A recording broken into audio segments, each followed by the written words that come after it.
Écoutez, Sirot avec Yutet, Sira sur le vin Av. Alors ici, le rabbi explique que quand les Juifs sont revenus du premier exil, après la destruction du premier temple, et qu'ils ont reconstruit le second temple, c'était une période où il y avait très très peu de bois pour, pour pouvoir accomplir les sacrifices dans le Beth Amikdash. Et c'est la raison pour laquelle il y a quelques familles qui ont pris sur elles d'offrir le bois qu'il fallait pour le Beth Amikdash pour permettre au temple de fonctionner normalement. Et on avait fixé pour chacune de ces familles un jour dans l'année où leur bois allait être apporté, peu importe s'il y avait assez ou pas, c'était leur bois qui allait être apporté et on allait faire de ce jour-là un jour de fête spécialement pour eux, pour les remercier quelque part d'avoir contribué et d'avoir sauvé le Beth Amikdash en apportant leur part de bois pour le temple. Et un de ces jours-là, c'était le 20 Av. Et on sait, le rabbi il fait cette sikha parce que le 20 Av, c'est le jour de la Iloula de son père. Et donc c'est pour ça qu'il cherche une raison dans la Torah pour pouvoir parler de cette date-là. Et donc quand un de ces jours de fête où c'est ces familles-là qui apportaient le bois, elles se réjouissaient, si ça tombait un Shabbat, elles ne pouvaient pas apporter leur bois pendant le Shabbat, ce n'était pas possible. Ce n'était pas quelque chose qui était assez fort pour repousser le Shabbat. Donc qu'est-ce qu'ils faisaient? Ils apportaient le lendemain, le dimanche. Et la Mishnah elle rapporte qu'il y a plusieurs autres choses qui fonctionnaient de la même manière. Quand ça tombait Shabbat, on décalait au dimanche, dont par exemple Tisha B'Av. Si Tisha B'Av tombe le Shabbat, on reporte le jeûne au dimanche. L'offrande de Chagiga et la mitzvah de Hakel, c'était aussi des choses qu'on reportait. Alors pour Tisha B'Av, on dit ok, Tisha B'Av c'est un jour de tristesse, un jour de punition, et on cherche à repousser au maximum la punition. On ne va pas l'avancer au vendredi, on va la repousser plutôt au dimanche. Et pour la Chagiga et le Hakel, on disait que comme l'obligation de cette mitzvah n'était pas encore de vigueur, alors on repoussait ces mitzvot jusqu'à après le moment où l'obligation était déjà rentrée en vigueur. Par contre, pour le jour d'offrande du bois, il n'y a pas de raison qui est amenée. Et là-dessus, il y a deux explications de Rashi. L'explication de Rashi sur la Gemara et l'explication de Rashi sur le Rif. Dans la Gemara, Rashi explique la chose suivante. Il dit, c'est exactement la même chose que Chagiga et Hakel. Comme l'obligation n'est pas encore entrée en vigueur, alors on repousse. Par contre, dans son explication sur le Rif, Rashi donne une autre raison. Il dit pourquoi on n'avançait pas l'offrande au vendredi et on l'a repoussé au dimanche. Parce que le vendredi, il y avait déjà une autre famille qui servait dans le temple. Puisque tous les jours, il y avait des familles de Kohanim qui se répartissaient le service dans le temple. Donc, il y avait une autre famille qui était chargée du service dans le temple et c'était son jour à elle. Et donc, si on avait avancé l'offrande au vendredi, ça aurait fait des histoires puisque la famille n'aurait pas voulu donner son jour, son mérite, le mérite qu'elle avait d'offrir sa propre contribution. Ce jour-là, elle n'aurait pas voulu y renoncer. Et donc pour ne pas faire d'histoire, on a repoussé au dimanche plutôt que d'avancer au vendredi. Mais en vérité, cette différence d'explication dans ces deux endroits de Rashi, elle a une conséquence sur certains sujets. Le sujet que le rabbi ramène ici, c'est le suivant. Est-ce que quelqu'un qui ramasse de l'argent pour les pauvres, est-ce qu'il aurait le droit de donner de l'argent à un pauvre avant même d'avoir reçu l'argent des donateurs?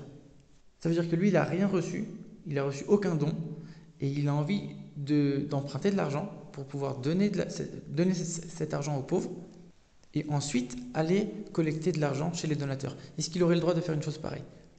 Si on prend la première explication de Rashi sur la Gemara qui dit que tant que le temps de l'obligation n'est pas arrivé, alors on ne peut pas l'accomplir. Là, on aurait dit non, il ne peut pas faire une telle chose. Pourquoi? Parce que ça voudrait dire que quand le donateur va donner de la tzedaka elle aura déjà été accomplie. L'argent aura déjà été donné aux pauvres avant même que lui ne donne cet argent-là. Et donc, au moment où il fait le vœu de donner une telle somme, la mitzvah a déjà été accomplie, donc ça ne marche pas. Il faut que la mitzvah soit accomplie après que lui ait fixé le vœu de faire tel ou tel don. Mais si on prend l'explication de Rashi sur le Rif, qui nous dit qu'on ne fait pas attention à ça, on ne fait pas attention au moment où l'obligation rentre en vigueur, alors à ce moment-là, on pourrait faire une chose pareille. Ici, le rabbi il fait remarquer quelque chose d'intéressant. Il dit, mais la raison que Rashi amène dans son commentaire sur le Rif, il dit parce qu'il y aurait des familles qui n'auraient pas voulu céder leur place. Il dit mais depuis quand on te demande si tu veux ou si tu veux pas? C'est les prophètes qui ont fixé le temps, les jours de cette offrande. Ça veut dire que c'est quelque chose qu'on n'a pas choisi. Et on n'est pas en train de dire qu'on fait ce qu'on veut. Donc si on te dit que c'est pas ce jour-là et que tu ne devras pas faire ton sacrifice ce jour-là, eh ben tu le fais pas. Comment on peut dire non, j'ai pas envie? À quel moment on prend en compte les demandes de chacun alors qu'il y a des lois qui sont établies par les prophètes? Comment on peut penser à une telle chose? Alors pour comprendre bien toutes les réponses à ces questions, le rabbi va expliquer la chose suivante. Il faut comprendre le point suivant qui va nous donner la réponse à tout le reste. C'est que finalement, ces deux explications de Rashi, celle sur la Gemara et celle sur le Rif, en vérité, elles ne sont pas contradictoires. Il y en a une qui complète l'autre. Ici, on est en train de parler d'un vœu, le fait de faire un vœu, d'offrir quelque chose. Et lorsqu'on parle d'un vœu, tout dépend de l'intention de celui qui a prononcé, qui a fait ce vœu. Et ici, dans l'offrande de bois, des familles qui avaient offert le bois et ceux qui allaient devoir fêter ce jour en offrant encore une fois du bois au Beth Amikdash ce jour-là, c'est sûr que dans leur intention première, lorsqu'elles ont su qu'elles allaient devoir apporter du bois au Beth Amikdash, elles savaient très bien qu'il y allait avoir au moins une fois sur 10, leur avait dit même si c'est pas plus, des fois même plus qu'une fois sur 10, où ça allait tomber un Shabbat. Donc elles savent que c'est des fois où c'est des choses qui vont arriver. Il y a des fois où ça va tomber Shabbat. Et donc elles savent que quand ça tombe Shabbat, ce sera soit avant, soit après. Donc ça, c'était inclus dans le vœu. Et donc du coup, là, on voit qu'il y a deux explications de Rashi, et l'une complète l'autre. La première raison de dire qu'on ne va pas apporter avant Shabbat, c'est parce que le temps de l'obligation n'est pas encore arrivé. Donc on ne peut pas offrir avant.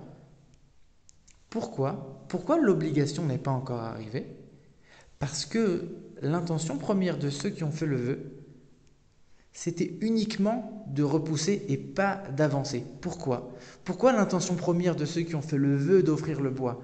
Ils ont eu l'intention explicite de ne jamais avancer ce jour-là, de toujours le repousser, parce qu'ils savaient très bien que ça allait faire des histoires et que ça allait prendre la place de certaines familles qui étaient déjà en train d'officier au temple, et elles savaient que ça allait forcément créer des problèmes. Elles voulaient absolument éviter ces problèmes-là. Donc, dès le moment où elles ont fait ce vœu d'offrir le bois, elles ont pris sur elles au même moment que cette offrande n'aurait lieu, si jamais le jour il tombe Shabbat, cette offrande n'aurait lieu que le lendemain et jamais le vendredi.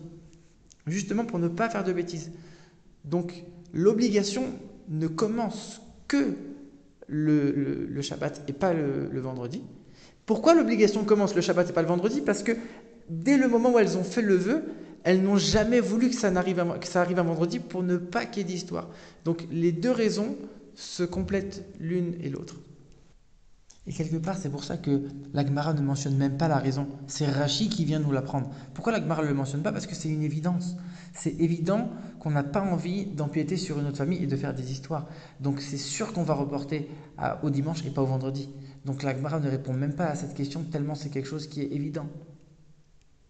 Parce que s'il n'y avait pas eu cette raison de peut-être il y a une famille qui n'allait pas être contente et que ça allait faire des histoires, c'est sûr qu'on l'aurait fait le vendredi. Parce que quand on a l'occasion de faire une mitzvah plus tôt, on le fait dès qu'on peut le faire, on le fait au plus tôt possible la mitzvah.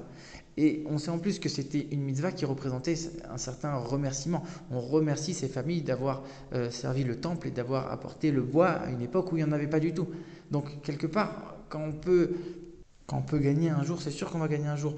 Ici, on est en train de dire, il y a un jour plus tôt, tu vas remercier Dieu de t'avoir donné le mérite d'avoir pu aider la communauté, d'avoir pu offrir ton bois, ce jour-là au Beth Amikdash.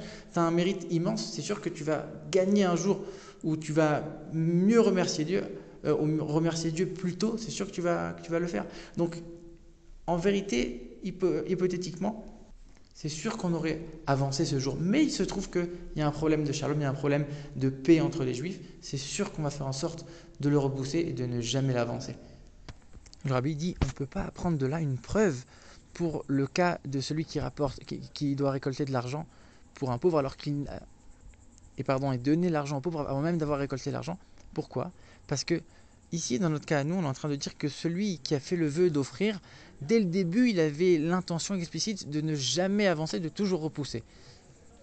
Mais c'est quelque chose qui est extrêmement précis et très particulier à ce cas et qui ne peut pas s'extrapoler aux autres cas. Donc c'est sûr que dans le cas de celui qui va offrir de la tzedaka, il n'a pas en tête au moment où il va offrir le fait de dire « Ah peut-être c'était avant, c'était après, je veux que ce soit forcément après et pas avant ».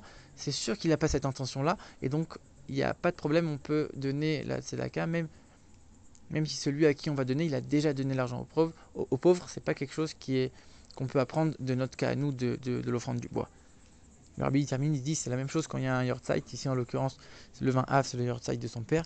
Il dit on a la coutume de donner de la tzedaka le jour du yortzeit. Il y a même certains qui ont la coutume de jeûner, dans certaines communautés, de jeûner le jour du yortzeit. Il dit et ici, quand on sait qu'il y a certaines années où ce jour-là va tomber un Shabbat, on ne pourra pas donner la tzedaka à ce moment-là. On se pose la question, est-ce qu'on donne la tzedaka le vendredi ou le dimanche? Et ici, c'est pas du tout lié à cette histoire de l'offrande du bois. Il n'y a pas de problème, on peut offrir avant et on doit offrir avant.